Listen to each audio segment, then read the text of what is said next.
Kodėl verslui taip svarbu gauti mėnesinės ataskaitas iš savo apskaitos partnerių? Finansinė kontrolė. Verslo vadovai gali aiškiai matyti pajamų, išlaidų ir pelno dinamiką bei priimti informuotus sprendimus.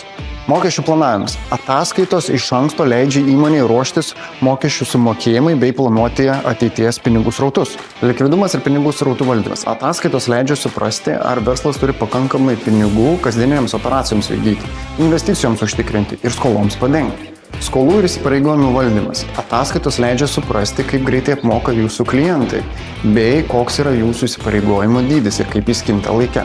Sprendimo priėmimo pagrindimas. Vadovybė gali remtis skaičiais, o ne nuojauta, priimdama sprendimus dėl investicijų, plėtros ar optimizavimo. Veiklos efektyvumo analizė. Galima stebėti, kurie produktai ir paslaugos yra pelningiausi, kurios išlaidos didžiausios ir kur galima sutaupyti. Ateities prognozavimas ir strategija. Reguliari finansinė analizė leidžia išvelgti tam tikras tendencijas ir planuoti įmonės plėtrą bei investicijas. Apskaitoje remtis tik kaina pernelyg rizikinga. Kviečiu į konsultaciją, kurioje papasakosiu, kokios yra vertės, tokios kaip periodinė ataskaita su įžvalgomis rekomendacijomis, kai dirbate su pelningi sprendimai komanda.